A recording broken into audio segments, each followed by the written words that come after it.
Arestado ng sa PNP ang isang wanted person sa Capiz dahil sa pang-aabuso sa karapatan ng kababaihan at kabataan.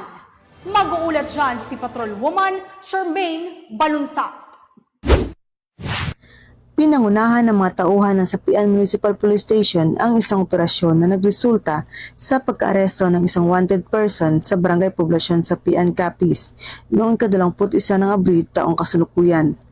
Ayon kay Police Captain Mary Chris M. De La Cruz, officer in charge ng nasabing himpilan, ang arestado ay isang 38 taong gulang na lalaki, may asawa, college graduate at residente ng nasabing bayan. Naresto ang suspect sa bisa ng warrant of arrest para sa paglabag sa Section 5, Paragraph 1 and 2 ng RA 9262 o Anti-Violence Against Women and Children Act of 2004 na inisyu at pinirmahan noong 15 ng Oktubre 2018 ni Honorable Judith D. Orendain Tunog Banwa, Presiding Judge, Regional Trial Court, 6th Judicial Region, Branch 20, Mambusaw, Capiz, na may rekomendadong piyansa na 72,000 pesos at 36,000 pesos para sa kanyang pansamantalang kalayaan.